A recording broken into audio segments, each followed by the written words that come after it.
It's safe to say that I've had a love and hate relationship with For Honor. Not in the typical sense of hating it because you love it, but that the fact I both love and hate it at the same time. I've stuck with the game for the majority of its lifespan, and I've seen it go through many different stages. Since I liked the game so much, it has become my second most played game on Steam, but it has also cost me the most in terms of broken gaming equipment. My history with the game. I originally found out about For Honor not long before its launch, a few months prior, I think. I watched gameplay of the alphas and the closed betas before getting myself to go through the really awkward sign-up process of the open beta. The game was very different back during that time. I bought it on its release, and it felt so weird to me back then, because it was the first time I had purchased the game in the year of our Lord, 2017. I was not very good at the game, although I thought I was. But I played it on and off during its first seasons, but took a longer break during the season where Aramusha and Shaman came out. I got back into the game during its 1-year anniversary with the Test Your Metal event. I vividly remember playing a lot around the time of exams in January, as there was a double XP weekend with the new game mode, Test Your Metal that being. I think I played the most during this time because I have distinct memories of playing during the rainy season of spring. The seasons back then were more barren, but I kept playing. Then, in that summer, I bought myself a gaming PC, and made the switch to playing on that platform. The higher frame rate felt much better at the time, and it still does whenever it drops to 30. Ooh, it hurts. It hurts at 30 FPS. During the time I got my PC, it was during the Marching Fire reveal, and that was when Ubisoft was giving away For Honor for free, so I got it while I could. I played quite consistently during that year of the Harbinger, and took a break when Hito Kiri came out, and then tried again with Jormungandr was released, and then took another break soon after the start of that season. I didn't find much fun going up against 4 stacks of the new heroes, especially Jorm against a Lawbringer, as that is my main. Then I took a pretty big break when Zanhu came out, because that season and that character did not interest me at all, and because many of my friends had stopped playing, and I soon followed suit with them. I played on and off during parts of the next year, but got further into the game in the second half of the seasons, with Resistance, and the one where Griffin was released to the monkeys to torment everyone. I fought a few actual monkey-brained griffins, and it's surreal. It's surreal. Because you play, and you think players are gonna think when they fight, but they just dodge attack, kick, dodge attack. It's weird. It's like fighting a robot that is shit at the game.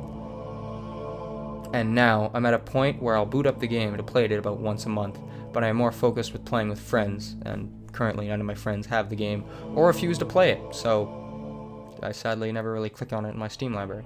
I have had a long ride with the game, but will soon have to take an end, as does one's relationship with every game. Combat. I didn't at the time, and still don't play many different fighting games, but I had seen many old videos of the game Chivalry when I was younger, and I had been interested in that medieval combat aspect. I'm not a huge fan of the 2D fighting game genre, such as Injustice and Mortal Kombat. I create fear and disruption. Online, we call that trolling. They're not my style of game, and the majority of my playtime is with my friend, and he's much more skilled at it, and he just beats the shit out of me, and then he wants to keep playing, and it's just like, hey, let's play a game where I pound your face into the dirt, and I get to laugh at you, and why would you ever stop playing it? I don't understand. Yeah, so yeah, that was a wise decision to purchase Injustice. I was in the 8th grade when I first saw For Honor, and I was attracted to its more gritty and realistic approach to its combat. This was probably my most edgy phase in life, so the cool-looking cinematics with a super serious narration didn't help to solve the problem. I enjoy For Honor's combat system way more than other fighting games, as the button combinations are more simple and easier to follow for me, because I'm an idiot. I'm just a big idiot. For Honor's systems of fighting have evolved since its release from a slower reaction-based game to a faster prediction-based one. I understand the change that Ubisoft has made, but I know it has turned some of my friends away from the game, because they're unable to react to some of the moves that are thrown out at them. If you let your mind get stuck in the past of the reaction-based For Honor, its current version can be very aggravating, and I wish I knew that earlier, because it caused me many problems. Accepting that at higher level fights, half the battle is learning your opponent. In the last year or so of letting that concept sink in, it made the game much more enjoyable to play. Lots of the fun is in the combat, but everyone is given the same tools from the start, and the real endgame is the customization. But you can't find those cosmetics without finding someone to clash with. The multiplayer and campaign. The multiplayer is where people will spend the vast majority of their playtime, and I'm sure a few haven't even touched the campaign in For Honor. The multiplayer is separated into different game modes of Duel, Brawl, Dominion, and Breach, with a few others in there, but they're so dead and dry they could put the Popeyes biscuits out of business. It's quite sad. They put a lot of work into those modes and just dead after like 2 months. It's just because everyone's like, I want to do the same old formula of run to point C, die, repeat. At its release, For Honor had a sort of unspoken honor system in place during some matches. It was a semi-strict set of vague rules that many players would fight with. These rules included, but were not limited to, there would be no teaming up on a single opponent, known as ganking, no throwing people off a ledge, and no bad-mannered emotes or emote spam. When half a team followed it and the others didn't, people would get angry at each other. And that happened often, and it was often funny to see. Yeah, I'm done. I'm quitting. No, that's over. It's over. It's over. I'm leaving. I'm leaving. Get the fuck. You brought me with you. Jonah, You've look at done the bright this side. so many times. You lose your shit because you're garbage, and then you No, quit, I'm and not I'm garbage. doing This good. game is dog shit. You I'm little gonna play piss a much more sophisticated game known as Vanguard. Okay, yeah, no, that's been recorded. So I'm not... I don't care. I don't care. It's better than For Honor. It's better. I hate For Honor. That's cap. That's fucking cap. That is cap. better. The honor system has mostly died out by now, but some of it still remains in duels and brawls. Then there is the campaign. It was not the main selling point, but its marking did put quite a bit of an emphasis on it. It was depicted as this tale of wavering duty and honor between warring factions and the meaning of peace. It wasn't great, I'm not gonna lie, it didn't push any boundaries in the industry, but it was okay and serviceable for the rest of the game. The weird thing about the campaign is that it's still built off of the day one code compared to the multiplayer's evolving one. So many of the heroes still exist in a state before they got their reworks, and it's interesting and jarring to play as them again. It's a bit of a nostalgia trip sometimes. And I also know that Netflix and Ubisoft partnered at one point to make a documentary on the development of the release of For Honor, and you can see this whole process there. It's an interesting watch, I think.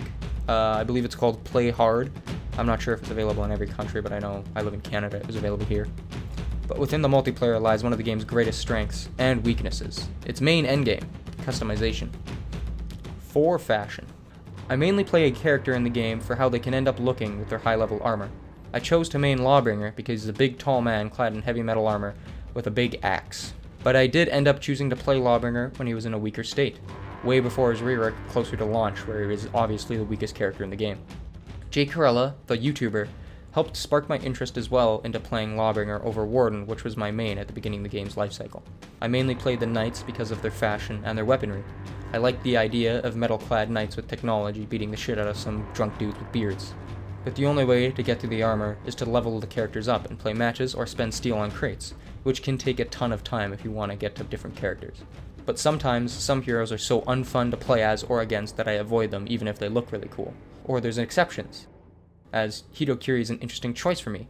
Their customization isn't my most preferred, but I play them more than others because they have one of the most enjoyable kits to fight with, I think. And even before the recent changes and improvements / rework to their moveset, which has made them crazy good now, I still enjoyed them. I still thought they were pretty strong. Even though I'm not a competitive player, I wasn't sure how they performed in duels. It's possible that they were actually quite weak there, but I still had fun with them and thought they were quite strong. Lots of the fashion in the game is really good. Other times you don't understand how the developers drop the ball so hard on their own foot. Those weird warlord faces. It looks like it's from a different game. It's such an odd art style and a weird take on his weird ugly mug. Lots of the Viking armor isn't the greatest. My guy Raider, he does have some potential, but they gave him the weird leather bondage gimp outfits instead. There's many times I can remember finishing playing the game for the night and just looking through all of the different customization options for a character, trying to imagine my dream warrior. I have spent hours doing that. Unfortunately, most of the time, I could not put in the effort to get those items, but lots of the YouTubers I watched could. YouTubers. As of recently, I have mostly stopped watching many of the YouTubers in the community, and that is in part due to a few different matters. The first one is that I'm simply not as involved with the game anymore, and I'm less likely to watch these videos based on the game now. The other reason is that many of the YouTubers I watched and enjoyed earlier in the game's lifecycle have either stopped making content on the game, or have slowed down dramatically. I would watch many different meme montages around the time of the game's release. These videos were a major contributor to my inspiration to wanting to edit videos, but I only stopped watching them in about the last year and a half. That's partly because some of the YouTubers I watched stopped making videos like them, and are now replaced by other content creators that I do not enjoy as much. I still watch nicely edited montages from time to time, for nostalgia and to see the impressive work done on each video. I used to watch quite a bit of Spliced, Jay Corella, Jerome, More on a Bound, Marco Yolo, and possibly a few others I'm forgetting. My most watched channel by this point about For Honor is probably Freeze, because of how straightforward and informative that man is. He tells you about the game's mechanics, how they impact gameplay, why they exist, if they're good or bad, and then he leaves. Good content. I enjoy it. But now and again, when I think of the For Honor YouTubers that I used to watch, I feel a bit sad. Because most of them have left, the other quarter have switched content, and the remaining few are just weebs. And then there's Freeze, chilling there too. Oh, that was a pun. I just made that up. Let's go. I'm not saying that someone who is heavily interested in anime is always a bad thing. It's that I usually don't understand all of the references and I often find it uncomfortable to watch. And the ones that are using anime references are the ones doing the me montages, so I find little joy in them anymore as they've gotten stale for me, and that the references they have I will never get. They also kind of become formulaic with the same edits over the same situations in the game, and I feel that some of these content creators have put themselves in a corner, and it's kind of just painful to watch this dying animal thrash around. Looking back at my experience, that was a bit harsh. I don't think they're a dying animal. It's more just like a wounded animal. Not like severely wounded, but like it sprained an ankle, not got hit by a bus. Looking back at my experiences with the game, it leaves me with sad and melancholy emotions.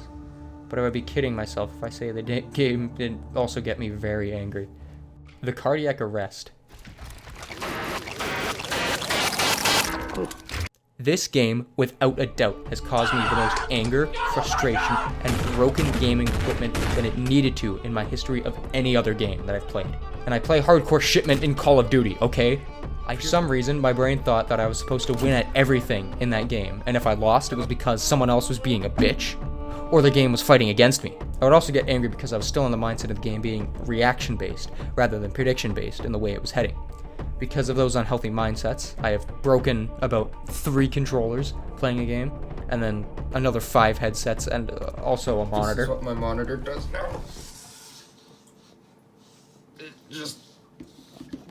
Oh, fuck. I'm not proud of it. I did notice, though, that as soon as I stopped playing For Honor regularly, you should treat yourself now. I stopped getting so angry and violent at video games, which surprisingly feels great. Playing a video game and actually enjoying it? Who knew that could happen? Not me. All I know is that the really pesky characters would get really on my nerves, hence the adjective I just used, pesky, duh. I know fighting an annoying Shaolin made me break my monitor. I remember that tipping point. I think it was on Beachhead. I still have some issues fighting Peacekeeper and Tiandi because they whittle you down with those snappy lights, but that's more of a me issue. I know I had some frustration with Blackprior, Hitokiri, and Jormungandr all at the time of their respective releases, because they all had issues that didn't need to exist when they came out, and the community had similar reactions to me, and then Ubisoft did nerf them. And then there's Griffin. I don't absolutely hate Griffin, it's just that he fights as an embodiment of a prediction-based game, and it gets quite upsetting when you constantly guess wrong and die. You make a bunch of fucky wuckies, and then he rips your head off, and then emote spam, monkey. It's the weird pause he has between some of his attacks that get me a lot of the time. It screws with my brain because it looks like he stops fighting in the middle of the battle, but then he has a 300 millisecond pause and then he just kicks me in the jaw and then I die. It's off-putting. I don't know why it's such a large delay. Anyway, this game has brought me some enjoyment and lots of anger. And for some reason, I just kept playing it. Outro. For Honor is my second most played game on Steam, and it would seem rather inappropriate if I didn't at least acknowledge its existence in my life. I have had the pleasure of watching the game change over the years into something I didn't entirely expect. I have had quite a strong relationship with the game for a while, but since many of my friends stopped playing it, so have I. And I expect my last game of For Honor will come when I don't expect it, and that will happen sooner rather than later. There's a first and last for everything, but I have to move on. Some things are only meant to stay a while. And a rage-inducing multiplayer fighting game only brings rage. I'm sure people have noticed that trend. It's all the fighting games bring anger. All of them. Like, yeah, Injustice, Mortal Kombat, For Honor. It's just all like those very visceral, like you beating the shit out of someone games. They just like get people. It just like flares people's rage. Same with mine. Anyway, yeah, that's it.